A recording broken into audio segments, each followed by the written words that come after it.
Roosevelt's second term, beginning in 1907, of course, he is going to propose a whole new batch of much more progressive policies. He's going to demand an 8-hour workday for workers, compensation for people injured on the job, inheritance tax, so wealthy people can't simply pass massive fortunes on to their kids, and an income tax that taxes the wealthy more than the poor. He's also going to call for government regulation of the stock market. Now, the conservatives and most Republicans really don't like this. Remember, they tend to be the party of business and the wealthy and believe in staying out of regulating businesses. And so the Republicans will revolt, and the party will split between Republicans who stay loyal to Roosevelt and Republicans who follow the more traditional Republican approach. Teddy's own party, the Republicans in Congress, will block his agenda. He will be unable to get these things through, even the Republican Senate. Roosevelt will also use his executive power, so he doesn't need the Senate's help. He does it simply as an order from the president, to set aside millions of acres of land in conservation. This land is mainly in the West, and the idea is this land should be saved. It should be spared from development, from oil drilling or lumber companies coming in and chopping down the wood. In 1907, congressional Republicans pass a law to stop him from doing this, but Roosevelt just simply seizes virtually all the public domain land, wild land in the country before the law officially goes into effect. So they pass the law, but the law has 60 or 90 days before it goes into effect, so he just seizes all the land before the law happens, and therefore it's legal.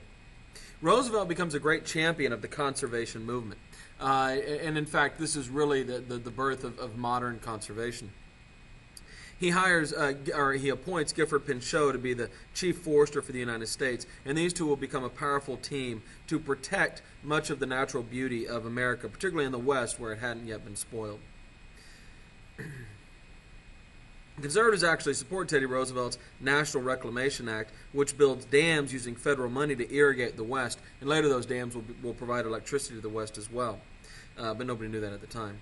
Roosevelt supports the environment simply for beauty's sake. Roosevelt was a great outdoorsman, and he very much loved going into the West, into the mountains, and into the valleys. And so there isn't yet a sense that there is environmental value to these things. We're still simply protecting them because they're pretty. The real father of this movement, though, is John Muir. Now, I mentioned John Muir earlier. This is a Scottish immigrant who comes to America and falls in love, particularly with the Yosemite Valley, and that's the Yosemite Valley there in California. And he will live there. He'll tie himself up to the top of a tree to see what it's like to live through a storm. He'll go over a waterfall in a barrel to see what it's like to be water going over a waterfall. And he'll write passionately and go around the country and argue that we must protect the wildlands. And he'll meet Teddy Roosevelt, and Teddy Roosevelt will be very taken with him. Down here in the bottom picture in front of the big tree, you see Muir and Roosevelt, and then the two of them here also on the bottom left. And Muir will convince Roosevelt that these lands had to be saved. And that will be the beginning. The National Park System technically begins under Lincoln, but it's very small. It will expand dramatically under Teddy Roosevelt. One great example of this is the Hetchy Hetchy Valley. This is in Yosemite. San Francisco needs water, and one way they could do that is to dam up the Hetchy Hetchy Valley. The environmentalists, of course, want to protect the valley, arguing that it's very beautiful. You see it on the top left, untouched. In 1906, San Francisco is devastated by an earthquake and a major fire, and sympathy leads Gifford Pinchot, the chief forester, to approve the dam. Muir and the environmentalists fight back. Muir actually gets it on the ballot in the state of California, but the voters vote to go ahead and dam up the valley. The dam actually doesn't get built until after World War I, but this is a great example of the fight between using nature to benefit mankind, in this case the city of San Francisco to have water, versus preserving nature for its natural beauty. So that's just a little story to highlight this. In 1907, the economy collapses. Conservatives blame Teddy Roosevelt and the progressives. Roosevelt vows he will not interfere with the economy. There's this idea that because the government had begun to regulate the economy, that had caused the collapse. J.P. Morgan, the great capitalist, industrialist, will actually prop up the banks with his own money.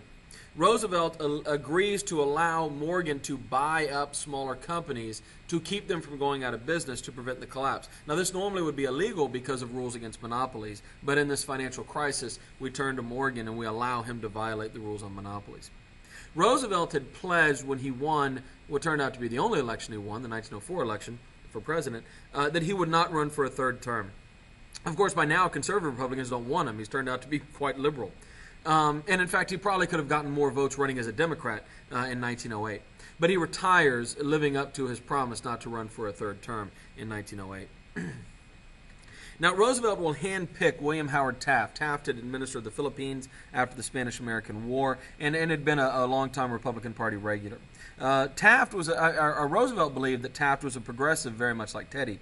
Conservative Republicans believed he was a conservative Republican. The conservatives were right.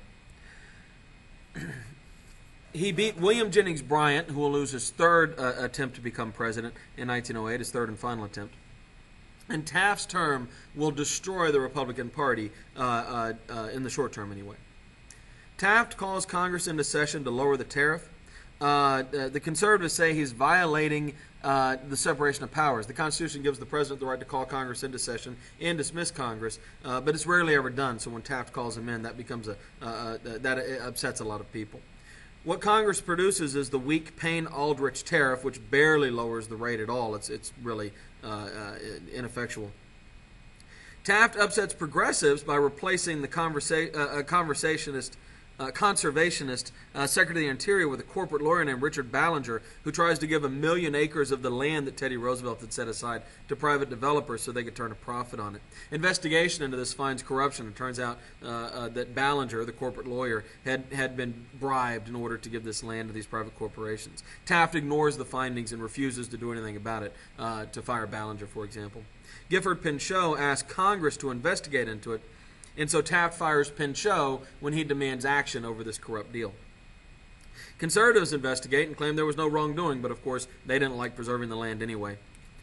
But after this point, Taft has no more allies on the progressive side of the aisle. All he has left are the conservative Republicans, who really, honestly, aren't that comfortable with him either. Roosevelt, after he retires, goes to Africa and Europe for a nice long trip of vacation. But in 1910, he returns to America and turns on William Howard Taft, the man he had handpicked to be president after him. He goes around the country on a big speaking tour, attacking Taft and explaining why he's a terrible president.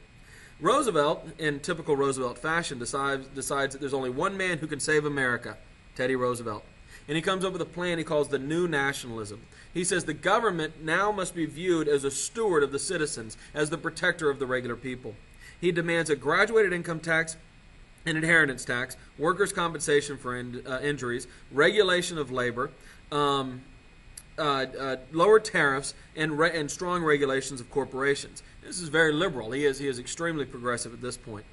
The progressives who support Roosevelt sweep the congressional elections in 1910 and throw the Republicans out. The Democrats now control the House for the first time since 1894. Roosevelt claims he's not running for president, but is just trying to pressure Taft to move to the left and become more progressive. Taft sues Roosevelt, the Roosevelt administration, over letting Morgan prop up the economy by violating monopoly laws. Roosevelt gets angered by this. Roosevelt throws his support behind Robert La Follette, the extremely progressive governor of Wisconsin. But La Follette loses, I believe it's his daughter. She dies, and La Follette has a nervous breakdown and decides he can't run for president because of personal issues. Roosevelt, with La Follette out, decides to run himself. Roosevelt wins every Republican primary. There's only 13 at the time, but Roosevelt wins them all by a landslide.